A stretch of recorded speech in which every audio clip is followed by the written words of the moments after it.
one nation, under God, indivisible, with liberty and justice for all. Thank you. Tonight it's about mayors, but I would like to take a couple minutes here and introduce our current administration and officials for the city of Cheviot and those that are running. First off, I'd like to welcome former Mayor Mike Lauman. President and Council Carrie Smyth. Clerk of Courts Jen Eilerman. You should please stand up and be noted, folks, because not everybody knows these faces. Council Ward number 1, Dave Voss. Ward number 2, John Harding. Council at Large, Stephanie Hawk. Amy Rector.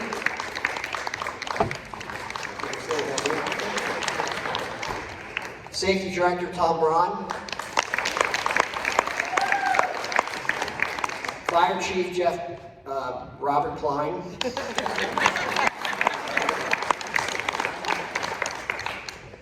Our Law Director Kimberly Erdman-Rohr. Cheviot Treasurer Regine Hardig. Our Auditor Teresa Chelino-Klein. Aaron Gassett, the City Administrator. And folks running at large. Council member Ward 4, Lindsay Jones is here. Lindsay Jones, I'm sorry, I didn't see you come in. Lindsay. Thank you. Running this year for Council at Large is Troy Boardman. And Matt Chiambrella. Did Matt Halter get in? There he is. All right. Tonight's forum is a question and answer for the mayoral candidates. Questions are welcome from Cheviot residents and businesses. Many questions have already been submitted. We have edited some to include both the candidates. If you have questions, I know we talked about this a couple of minutes ago, get the cards up front here and we'll see if we can fit them in. Each candidate will be given 2 minutes to answer questions and move on to the next. We will alternate who answers first. We ask that you remain respectful throughout tonight's meeting. I would like to thank Cheviot School. Principal Tammy Solomon-Gray is in the back of the room. Thank you for allowing us to use this space. And we thank you for your continued support of local businesses. We have an event coming up this Saturday night. It's called October West. It is from 3 to 11. It's at Harvest Home Park. It's family friendly. We've got a movie for the kids. We've got little cardboard cars that they can sit and watch the movie in a drive-in-like environment. And of course we have beer because it's an October event. So, the big thing right now is we don't need rain, so we will pray for that. Mike Sexton is going to be our moderator tonight. Mike is with the Incumbent Funeral Home. He's been involved with the Cheviot Business Alliance for many years in many forms. He's currently the treasurer and he's on the board of directors with us as well. So at this point, Mike is going to take over. Thank you.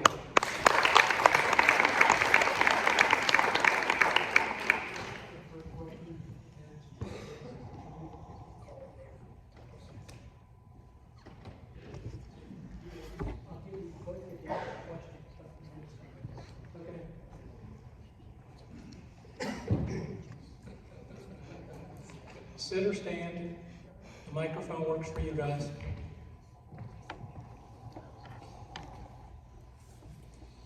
So first, I thought we want to talk about you. So if you would share with us your educational and work background and what makes you qualified to be the mayor. Work, educational, and qualifications to be the mayor. Well, use the microphone. It's on. Can you hear me? So what makes me qualified to be the mayor? As far as education, I have multiple licenses in the state of Ohio for firefighter, EMT, and that was really my formal education. I do not have a college degree. I've got a degree in the School of Hard Knocks, that's for sure. I've worked for the city for a very long time. Some people say too many, I say not enough. Basically, I work for the city of Cheviot out of my love for the city. I've worked for the city, like I said, for a very long time. I've been an elected official. I've been through various stages of being an elected official. I was first elected to council in the early 90s. I served 2 years as a member of council at large. Then I served the next 10 years under the tutelage of J. Michael Lauman as mayor.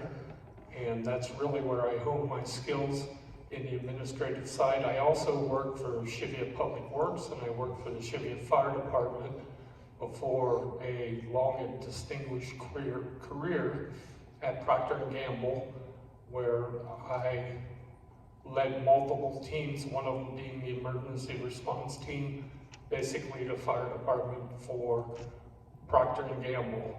I have extensive knowledge in both the legislative end and the administrative end of how a city operates, how it functions, and what it takes to move it forward.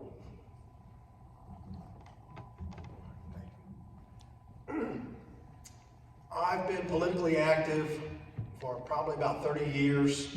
I was a political talk show host for about 12 of those years of multiple different shows. Being politically active and being raised in an environment where you're free to express your opinions and your ideas, and you kind of shape those based on your family, your upbringing. Very, very active in church, and that's where a lot of my background comes from. I was really, if we want to talk about Sam, we got something in common. I don't have paperwork either. I don't have any papers that say that I have a degree.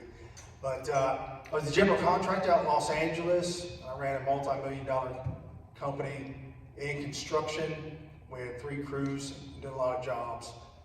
My job was, I started out at the bottom, I held the actual license, and at one point in time, I was orchestrating all the different jobs at the same time, making sure that everything happened and it got done in a timely manner. Budgets were critical, they were really slim. If you didn't meet budget, somebody didn't get paid, and that wasn't going to work out. I also was in charge of the 2 FedEx buildings out at LAX when I worked out there. We were in charge of the maintenance of both facilities, multi-million-dollar facilities as well. So I have a lot of experience in that. The reason why I'm running is because I'm not happy with the direction of the way the city's going now. And by the end of the night, I'll make that perfectly clear of where my ideas, my thoughts of the way the city should go versus the way it's going now. Thank you. Brian, you're first on the next question. We've all made mistakes. Share with us, if you can, without being very specific, a mistake you made and how you corrected it, which is going to demonstrate some honesty and integrity that you'll bring to this. Wow. It's a lot of years of those. If anybody's ever followed me on social media, you've seen I'm pretty vocal. I do a lot of, obviously, the podcast, and then I do a lot of scopes as well. I talk about how I feel like I came from not just a broken home, but a twice broken home. I was adopted at birth, and then raised in a family, and then that family divorced, so it was kind of tough.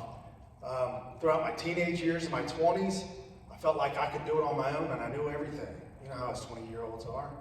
And I ran a whole life that was not good at all. I had a lot of problems and a lot of issues. And it wasn't until I came back to Cheviot, and it wasn't until I started going to City on a Hill to where I actually met a pastor, and I met an organization that is out on the streets and helping men and women to get off drugs and off alcohol. And it completely, in the last 5 years, has completely and totally changed my life. It's changed my family's life, it's changed my kids' life, and we're out there helping men and women getting off the streets, getting them cleaned up, and getting them into the Word of God, and watching the power of Jesus just absolutely change their life from homeless, addicted, alcoholics, to absolutely on fire for the Lord, back out there on the streets, helping to pull the other folks that they know back out. So it's a huge program called Hope Over America. And we've traveled to different cities and different places. And I feel compelled, based on my mistakes in the past and based on the fact that I've devoted my entire life to Jesus Christ and the mission of the gospel, to get this out there. And I know it works. I've seen it work. I've literally seen dead men come back to life. And it's just absolutely amazing. Time's up.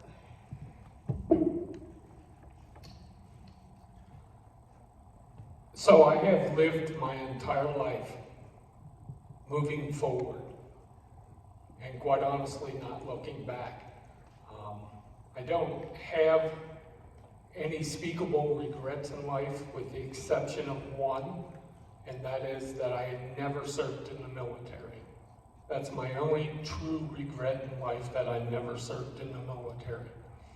To make up for that mistake, I joined Honor Flight Tri-State to make it up to our veterans who did serve.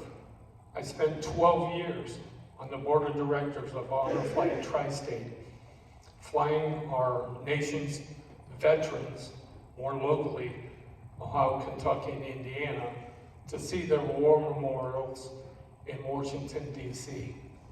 That was my way of making up for my only one true regret. Have I made mistakes? Absolutely, I've made a bunch of them, just like every person sitting in this room. But like I said before, I always try and look forward and not backwards.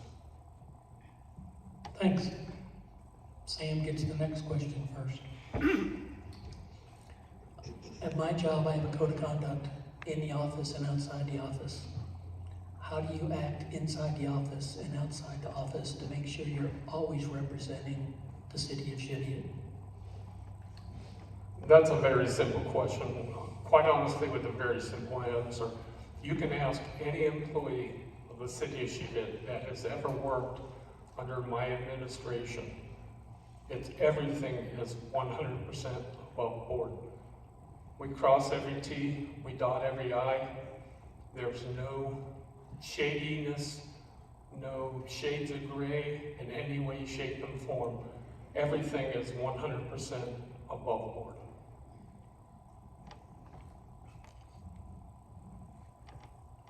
Repeat the question again.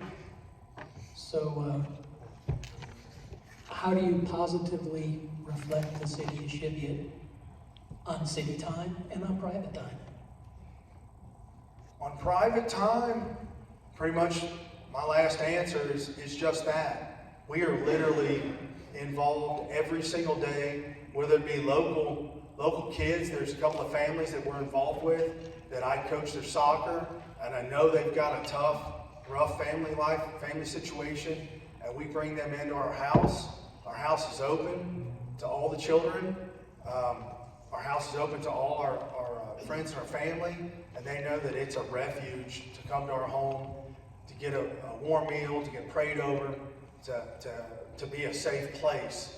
So that's what we're doing in my private life. As mayor, there's already a code of conduct that's already listed for those that are employed. And I don't have a problem with the way that the code of conduct operates now. That's great. I do know that it was brought up throughout the year that one of the officials was trying to implement a code of conduct for politicians, elected officials. However, that was a failed attempt. That's never going to work. we always want our elected officials to speak their mind and speak out so you know who they are and what they are. I absolutely applaud whatever elected official wants to speak out and act out, so at least we know who they are, and then elections have consequences. And when that election comes back up again, if the people don't want that individual there because of that type of behavior, then it's gone. Let's shine a light on Cheviot for a while. Small towns are often viewed as being small-minded. How do you plan to ensure that the city of Cheviot is a welcoming community and encourage new businesses and new residents to make their homes here? That's an effort that we have taken since day one, January 1st, 2004, when I became mayor.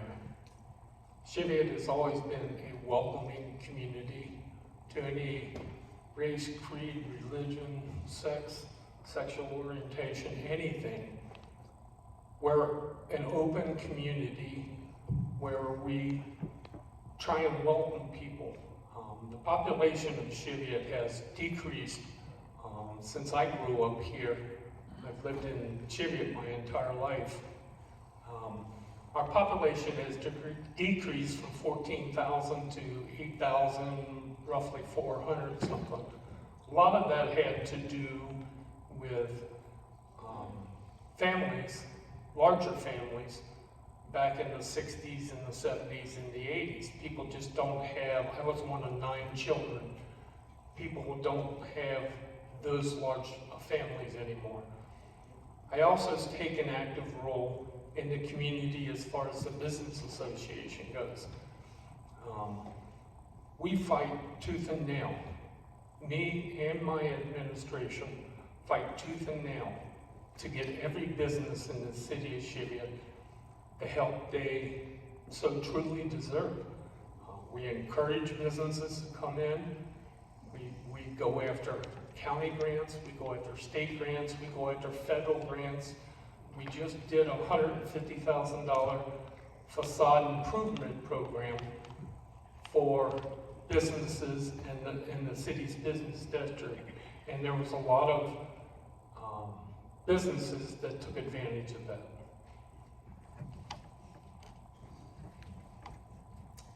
In the last 2 years that I've been on council, I've seen a lot of things, and that was the determining factor for me to run for mayor.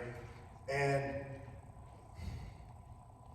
a lot of those determining factors have to do with the direction of the way the city's currently going. I don't think I've ever heard of a small city being small-minded,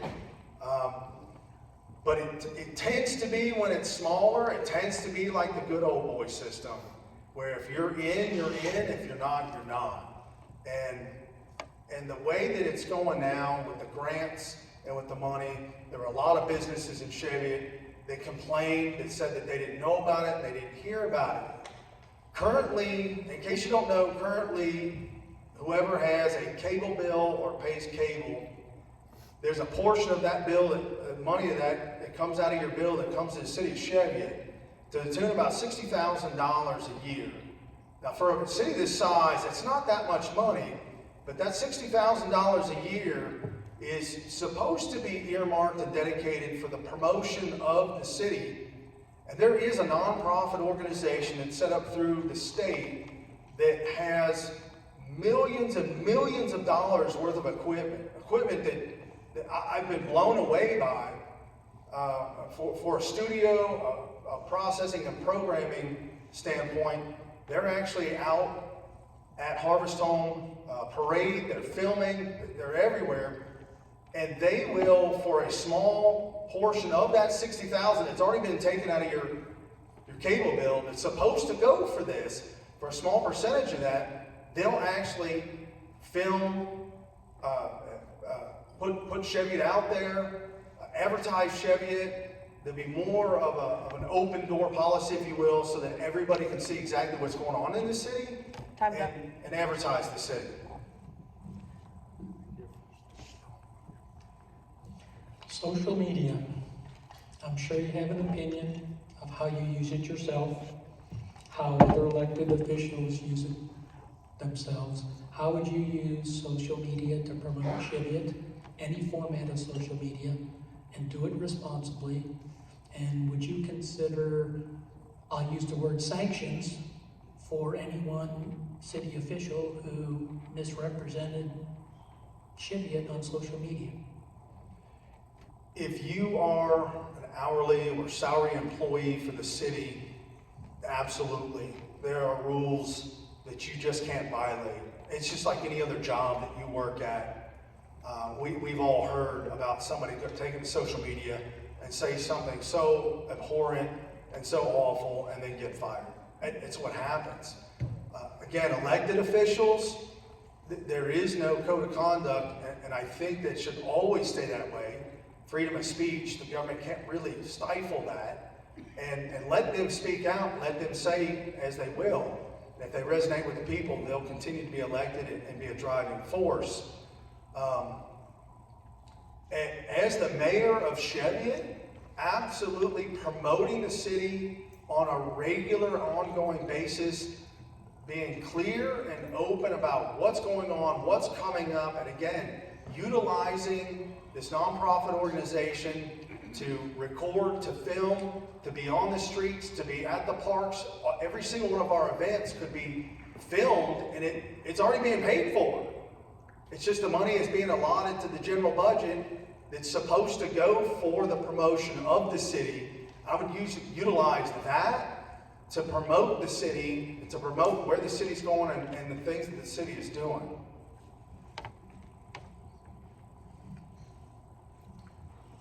So I personally do not have a social media account.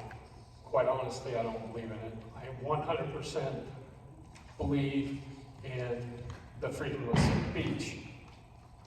But what I see on that is freedom to lie. People get on there and they don't tell the truth about things. Or they bend the truth and carve it around so far that people actually tend to believe what they're reading. The city of Cheviot does have an active website that is updated every single day. We do have a Facebook page where all of our functions are listed. So people that are really into social media and websites and stuff like that, we have a very active one.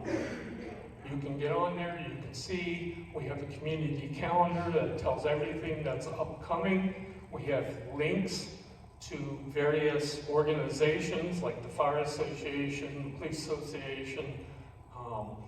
If they choose to be on there, we don't force anybody to be on there. But if they'd like an active link, all they have to do is contact Aaron up at City Hall, and we can most certainly put an active link on the city's Facebook page and on the city's website. Let's switch to landlord and resident issues. We good with that? Sorry, could you repeat that? Landlord and resident issues. And the number one question always is crime. And how are you going to help the police address criminal activity in Cheviot? On the landlord issue, this is nothing new to the city of Cheviot. Everybody goes, oh my God, the city is 50% rental. Well, guess what, folks? We've been 50% rental for decades. We've been 50% rentals. Just think about all the various apartment complexes we have in the city, and multi, 2-family, 3-family, 4-family, 8-family units. We've been right around 50% for decades. This is nothing new. And the second part of that question was? The crime that's related with it. The crime. I'm glad you brought that up. The city of Cheviot, when I became mayor, we had 10 police officers. The former police chief is here himself. We now have 16 full-time officers. Back when Chief Voss was the police chief, we had a lot of part-time officers that worked here and there where they could, but we never had more than 2 patrolmen on the streets at a time. Now we have 3 on each and every shift in the city. So we also have someone in the DART program and DARE. Those 2 programs have been around forever. We have a K9. We've had K9s for quite a while. We actually just received our newest, our 3rd K9 dog. The other 2 have since passed away, but we now have 3. And we're on our 3rd. So I'll start off with the police and fire. I'm actually the chair of the committee for police and fire. I was on the negotiating committee to negotiate the wages for the police and fire department, and I was very, very happy to be a part of that. I ran into some hiccups, and especially with the fire department negotiations. I want to thank Sam for helping us out on that. But we added more police and fire because they asked for it, they requested it. And I absolutely ran for city council, family safety first. And safety is critical. If the city is not secure and safe, you've got nothing. Chief Patton, absolutely phenomenal. Thrilled to have him on board as police chief. Chief Klein, we've talked a lot. We spent some time with him. I'm very, very thrilled. And something that I've seen with the police and fire department that I've never seen in any other city ever before is how they literally work together in unison. The police and the fire department, along with the EMT, that work together so very, very well. We added more fire and EMT as well because they requested that. So we're putting more security and safety in place in the city of Cheviot, and I was a part of that, being my first year on council. So we're really excited about that. And then, landlords. We've been talking on council about this, and we're real close to implementing, and I'd really like to implement. They have a business, and they're making money. I honestly believe that they should have a business license and be paying tax as a business to operate those businesses. And before you go into the next one, just so it's both Brian and I's point, when we talked about additional, both of us spoke of it, additional police and additional fire. I'll just give you some information. In 2004, we made 103 fire runs. In 2022, we made 588. 2002, we made 962 squad runs. Last year in 2022, we made 2,507 squad runs. Same is true on the police department side as far as runs. So we both stand here and tell you the same exact thing. These additional personnel are needed. But unfortunately, that comes at a cost. My first Harvest Home Parade, the roads were blocked off with a little piece of wood and a couple pieces of metal sawhorses. My last Harvest Home Parade, because things have changed so much, garbage trucks, backhoes, cement blocks blocked in the street for safety. I know there's lots to deal with, guys. In the city, what would you bring, what do you envision that you could bring? Like pickleball courts and more family-friendly events and more public spaces to get people involved in the community, to stay in the community. They don't want to come to the community for an event. Yes. Once again, glad you asked that. We just applied just about 10 days ago for another county grant. And this grant was to hire a company to come in. It's a $35,000 grant. We got a bid from the company to come in for $34,000 something. What they intend to do is engage the community and hold public hearings and create a vision for the city of Cheviot as far as recreation and parks and things like that go. And that includes things, and I've talked to several members of council about this, and I addressed it at the last council meeting, that some of those things we can ask for are pickleball courts at Harvestone Park. Creating a safer playground for our children at Harvestone Park. I'm sure a lot of you that have children or grandchildren have been to the park on West Fork Road that's owned by Green Township. My grandkids call it the Big Green Park, because every square inch of that is covered with turf and matting to try and keep the children safe. That's another part that we'd like to have put into this program so that we can make our parks safer for our kids, we can make it for our older adults, and there is also a program currently with the Harvestone Fair Association to build a permanent stage at Harvestone Park. I'm against the stage at the Harvestone Park.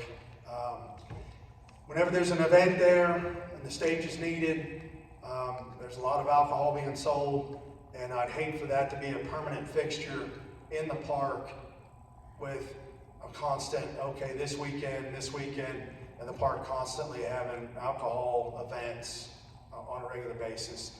We've talked about it in council, and I don't think it's gone to committee quite yet, but we have talked about it. And I'm a no on a permanent structure for a rock band stage, if you will. The rental for the stages, usually anywhere from $15,000 to $30,000. If you want to have an event, rent the stage, bring it in, and take it back out. There's a lot that can be done in this city, and I really honestly believe as mayor, with a fresh new mind, a fresh new attitude, and a whole lot more energy, in a sense that there's a lot of things that we can do, from getting the parks to be funded and raising those up, as well as expanding it. But my problem is that all this could have been done a long, long time ago, and it hasn't been done. And now all of a sudden it's starting to come back up again. With all due respect, it's time for the next generation to come through and really, really focus on the children, focus on the moms and the dads and the families, and make Cheviot what it was when I was a little kid, and I went to this school back in the early 80s. Make Cheviot what it was again, make it families and moms, pops, and kids, and make it a friendly environment to live in. Brian, you get this one first. I'm gonna call lots of the city officials your cabinet. Those people who help you make decisions. I know some of your top city officials have been serving for as many years as I've been hanging around Cheviot, so they could put their papers in for retirement any day they wanted, probably. How would you go about finding a replacement for one of these top cabinet members to keep the city moving in the right direction? Wow, I am really glad you brought that question up. I had the opportunity to meet with other elected officials around Southern Ohio and sat down and talked with them about some of the things that are going on in Cheviot. Cheviot's 1 square mile. We're really small. We don't bring in a lot of money in a sense that we don't have an industry, if you will. And so you got to work within that parameter, and it's really tight. We've got one specifically on my mind that is a phenomenal servant. It's a service director, been there a long, long time, and it's true. He could retire at any moment, at any year. And what I've been told, I thought maybe 6 months to 9 months, but what I've been told by other officials, and when I say officials, other mayors of other cities, that you absolutely need to have somebody shadowing your safety service director for at least a year, preferably 2 years. We've talked about it, but nothing's ever come around about it. As mayor, I absolutely would shore up and prepare years in advance for those that have been with us for so long, they got about ready to depart, so that the city of Cheviot doesn't have a hiccup. And with the departure of Chief Stone, as quickly as it was, we were lucky that we have such a great Chief Patton that was able to be installed by the mayor fairly quickly, and within a month or two, real quick, and things just moved really smooth. We'd like to do that across the board in the city.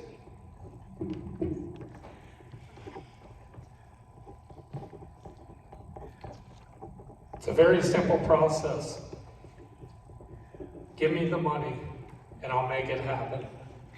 The mayor cannot appropriate any dollars, nor can he spend any dollars that are not appropriated.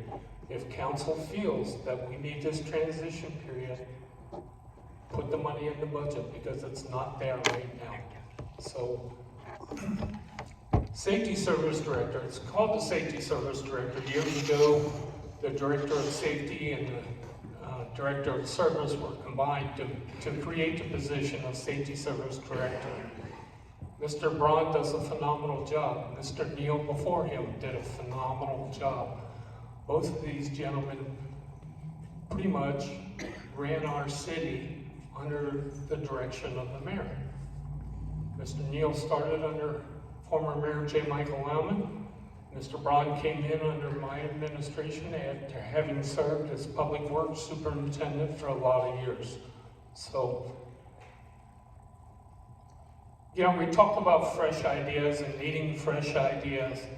In the last 5 years alone, my administration, under my direction, has gotten just in grants $5.175 million. Just the last 5 years. That's over $1 million a year we've gotten in grants. So I don't know if anybody can do a whole lot better than that. You know, I've taken the bull by the horns. I apply for every grant that comes down the pike. And for the most part, we are very successful at getting those grants. Sam, how would you prioritize the role of Cheviot School in the community? Cheviot School is very important to our community. Cheviot School, if everybody remembers years ago, was failing, point blank, a failing system. I also attended Cheviot School before for kindergarten and first grade, and then went to St. Martin's in second grade. Cheviot School is very important to our community. Cheviot School has some issues. They went from K through 8 to K through 6. They went through transitions of being a bilingual school to being an advanced school to, you know, our new principal, Tammy Solomon Gray, came in, I think around 6 or 7 years ago, and absolutely 100% turned this school around. It's one of the brightest stars in the CPS system now.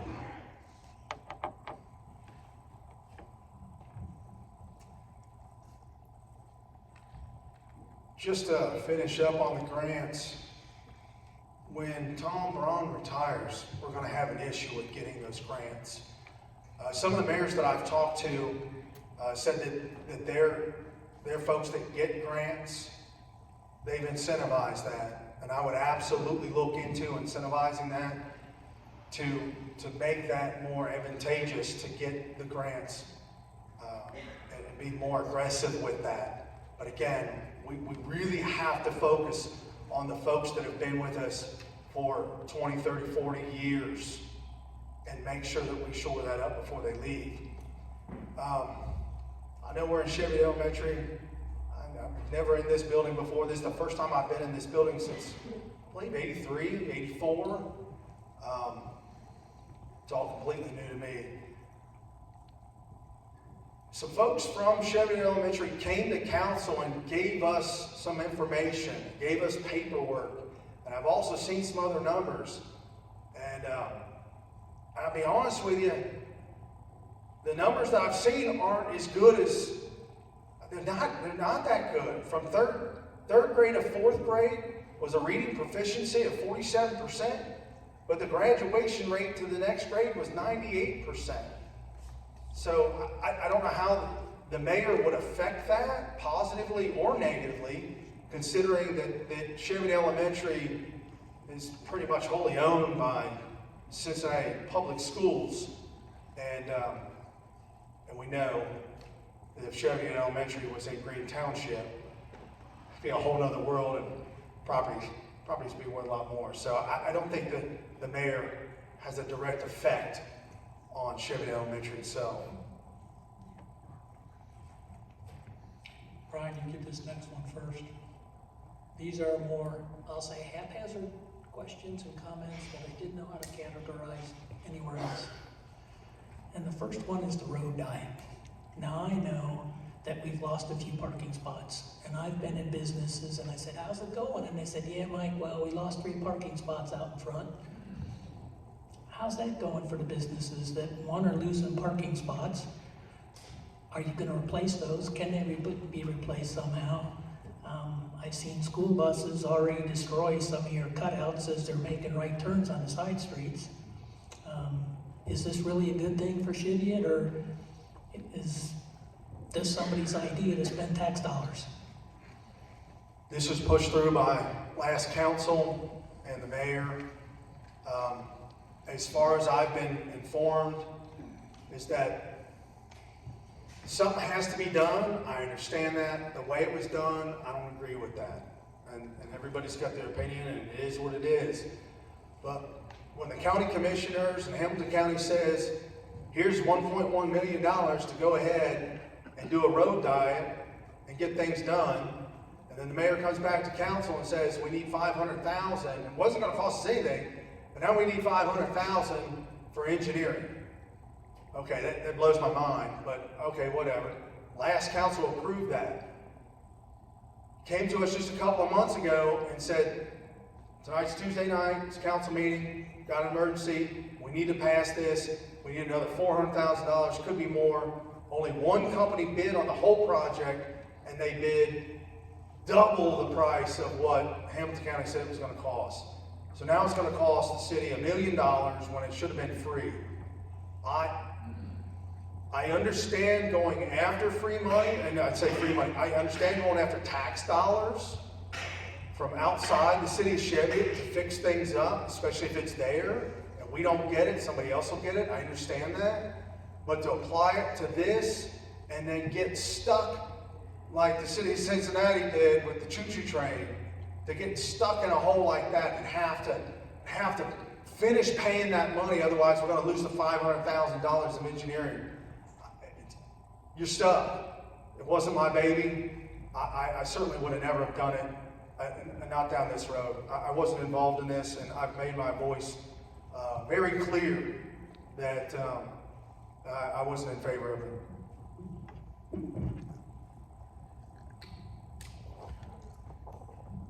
Just for the record, he made his voice very clear that he was not in favor of it, but voted for it every single time it came up for a vote. This is not a Hamilton County project, as he alluded to twice. This is an ODOT project, Ohio Department of Transportation project.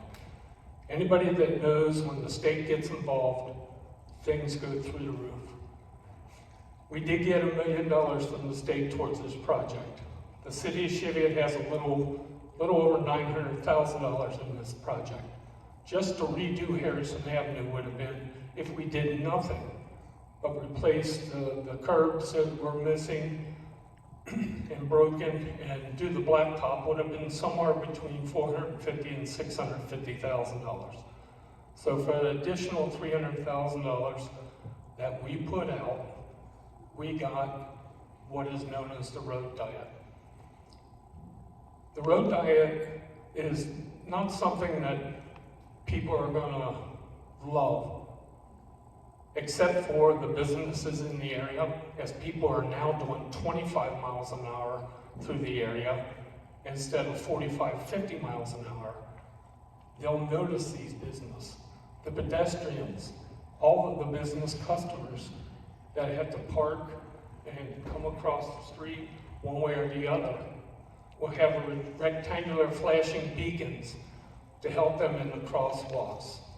So, I mean, this is a project, it was a safety project based on the number of accidents that were happening on Harrison Avenue, the speeding that was happening on Harrison Avenue, and to keep pedestrians safe on Harrison Avenue. Everybody is complaining right now. I say, wait till it's done and see the final product. Follow-up question from me, if you don't know, maybe Tom does. With all this construction, are they gonna repave the whole street, make it look nice and pretty, and put in all those new crosswalk things again? Yeah, Okay, it's microservice. okay.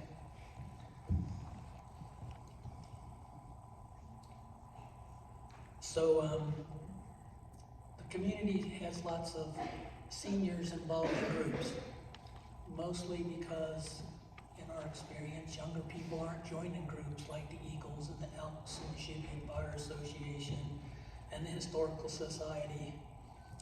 How are you going to promote those groups, work with those groups to keep us active in supporting your community rather than we're tired and we need to go away? Well, first of all, I'll tell you that I am a member of every one of these organizations. And I'm just not a member in name, I'm an active member in all these community associations. It's very true. I've seen it with the CPA, I've seen it with the Fire Association, I've seen it with the Eagles, I've seen it with the CWCA and the CBA. For whatever reason, the generation that's following us are just not community oriented. If they can't do it on their phone or on a pad or on a tablet, they really don't want nothing to do with it. I wish I could stand here as the mayor and tell you I have the answer to getting folks to belong to these organizations and to get involved. Quite honestly, I beat my head against the wall trying to figure that out and cannot. If anybody's got any ideas, come forward. I'll take it to the leadership of each of those organizations because I just don't see what the answer is.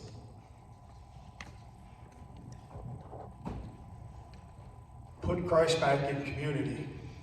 I really, really honestly believe that these other organizations have been there for so long and have not done what the anticipation of them were to be done. However, Christ, the church, the outreaches, the teachings, the understandings, and the raising up of children in that manner like we were raised as kids. Back in the 70s and 80s, everybody went to church on Sunday. It was like, if you didn't go to church, there was something wrong with you. But now it's gotten so watered down, it's got so messed up. And this whole era is now turned away from Christ. And we absolutely need to be focused on turning back to Christ so that we can lead these children, get the men and the women that are addicted, alcohol and drugs off the streets, lead them to Christ. I've seen it. I've seen it a dozen times before. I've got some of my best friends here that were on the streets at one time and no longer are and are absolute phenomenal citizens of society now. And that's all through the local churches that are actively involved. A lot of churches not involved anymore. I'm talking about the churches that are actively involved. And then you'll see the pickup and the help out with the elderly folk as well. It just automatically will happen. The road diet, just to finish that up. Okay. We were sitting around the table, we were talking about it, and if we didn't get the money from the state of Ohio, and we forked out our own $1 million for the city of Cheviot, we had it all done for half the price. There are so many things that are going on in the back scene like that that are cut out the fraud, waste, and abuse. It's just too much. You get to go first, Brian. But you have a fear of being the mayor. What are you gonna wake up at night worried about?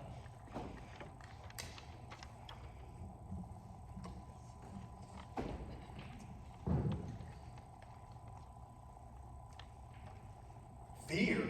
I don't have any fear. There's no fear. I fear the Lord, and that's it. Who is within me is greater than he who is in the world. That is absolutely my motto, 100%. I got the phone call from Chief Patton that something has broken loose and something has happened. Everybody who knows me knows that in a situation, a crisis, emergency, I'm an absolutely level-headed, straight shooter. Let's get it done. Let's make it happen. I served in the United States Air Force back in the 90s. There's a lot of pressure overseas during Desert Storm, Operation Deny Flight, and Operation Decisive Edge. We're in charge of 2 squadrons of F-16s, and they're running sorties throughout the night, meaning F-16s were taking off and coming back down. And at any moment, at any second, 24 hours a day, there was only 6 of us in the machine shop. We could have been called in at any minute. And you live with that, and you just know that, and it's just a common thing. And you just, okay, when it happens, let's go, let's make it happen. And I've lived that way my entire life. If there's an incident or if there's an accident, okay, let's think through this, let's get through this, and let's make it happen. So, no fears.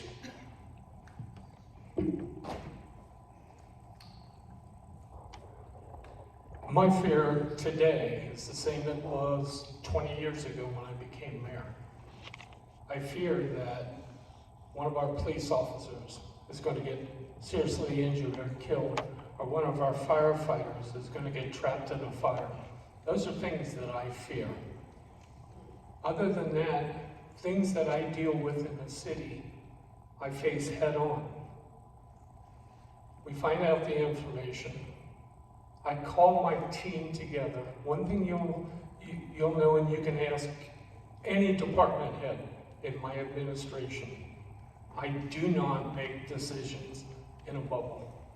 I rely heavily on my team, which is the safety service director, the police chief, the fire chief, the public works superintendent, my administrative assistant, Aaron, the ladies in the auditor's office, in the tax office. Whatever the situation that comes up, we deal with it head on. So do I fear those things? Absolutely not, because most of the time, those are correctable incidents. What I alluded to at first, that's my only fear. Fear of one of my employees getting hurt. And what can I do to change it? The safety service director and I talk about it all the time. What do we need to do to make these folks safe?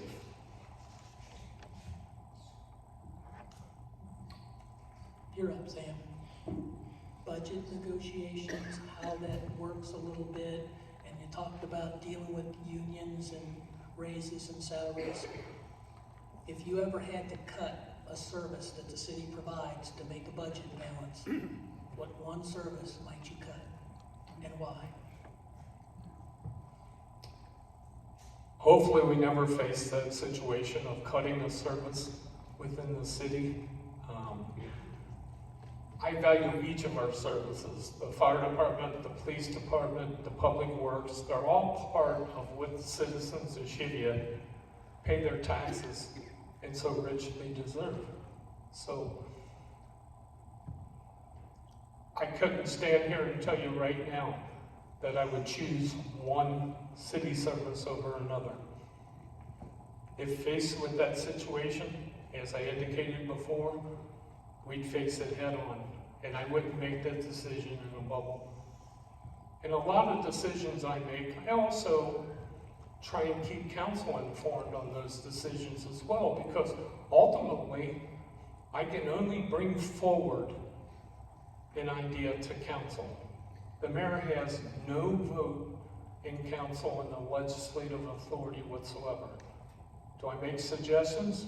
Absolutely, all the time I do to council. But council's the only one that has the ability to make that type of decision.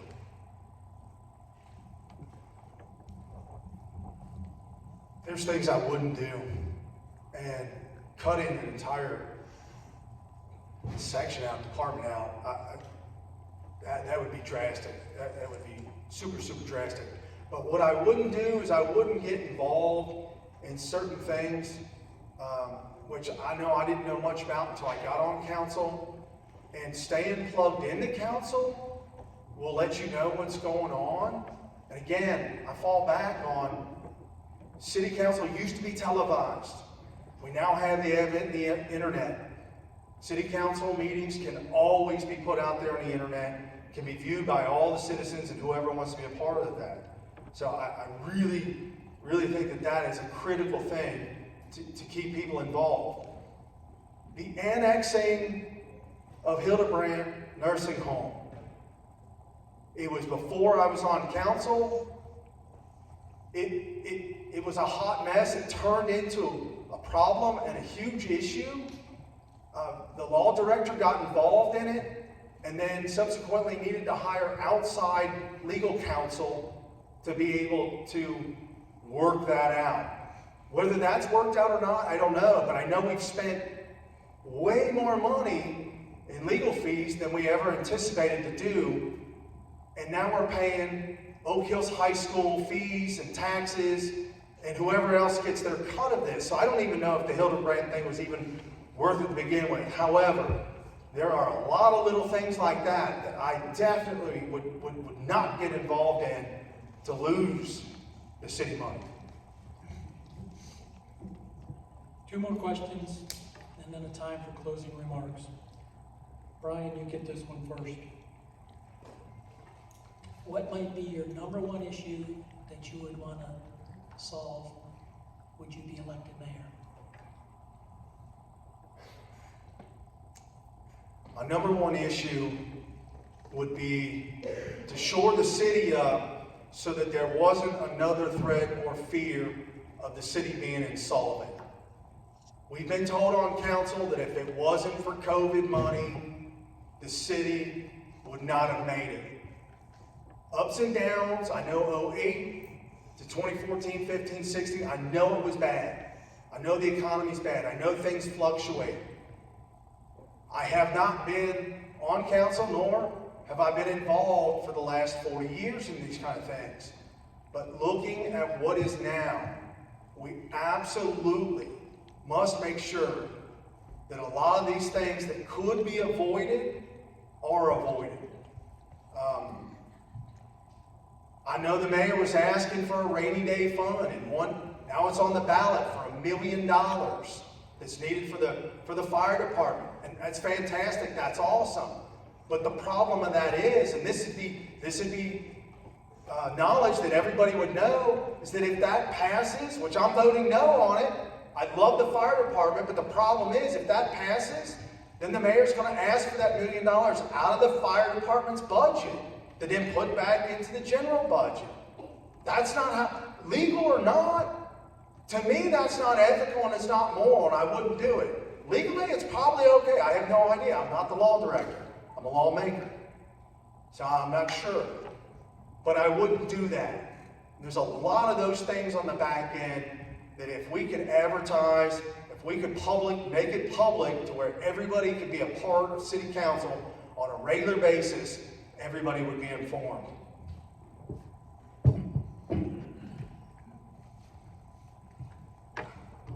First and foremost, the law director is not running for the mayor this evening, so I resent that my opponent brought her in. To address the Hildebrand Nursing Home, we're talking millions of dollars of revenue that will come into the city of Cheviot. Did we spend $25,000 on legal counsel? Absolutely. But lawyers are just like doctors. If you get cancer, you don't go to your general practitioner to get care. You go to a specialist. Lawyers are the same exact way. As far as what we're moving on as far as the direction we're taking, and I want to get focused back on the original question. So could you ask that again? the number one issue that you would face, that you would want to solve right away? The number one issue that I would face that I would want to solve. Funding. No ifs, ands, or buts. Explained it before. Council is the only one that can pass laws, rules, or ordinances in the city of Cheviot. The administration cannot.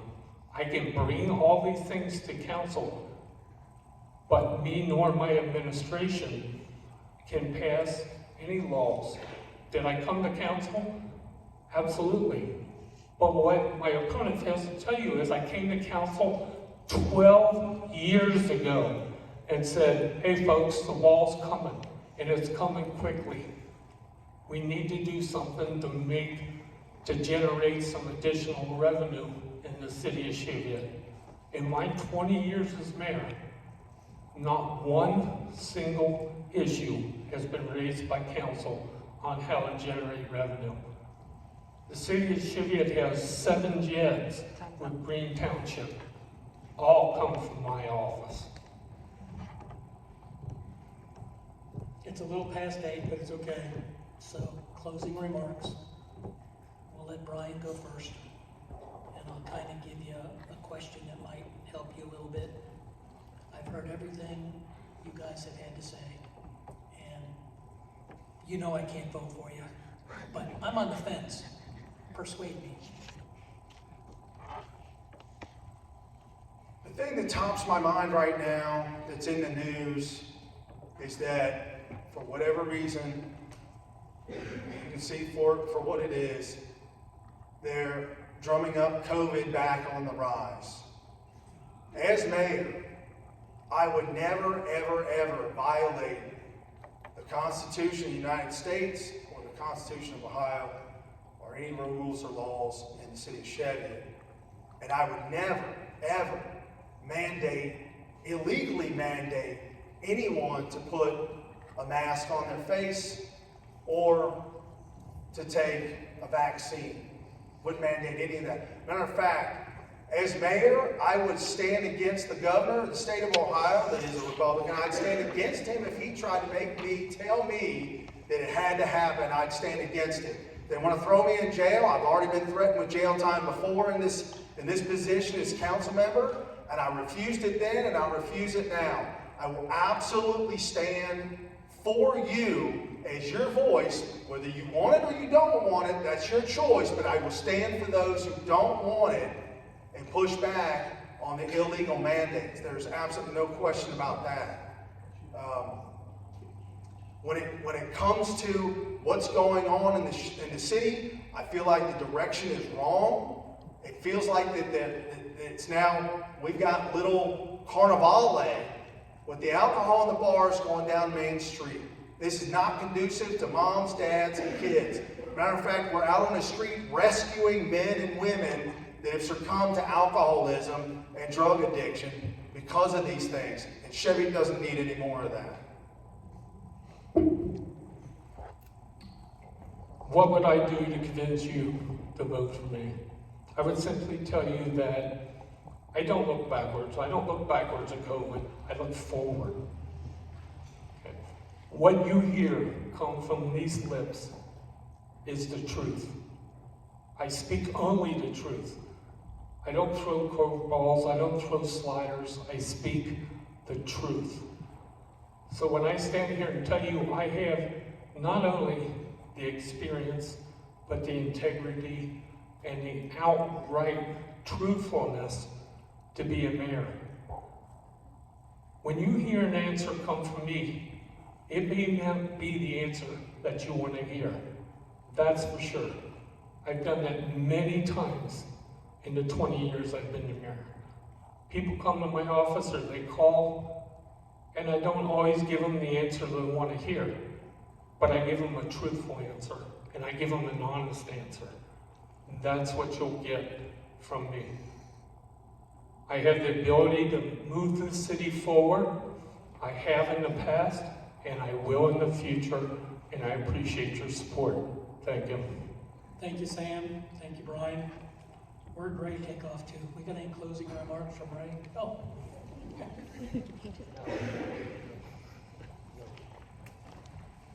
Now, just want to thank both these gentlemen for giving us their time and their perspective. Thanks to Mike for moderating this. You've heard their voice. Now I hope your voice can be heard on Election Day. Thanks for coming out.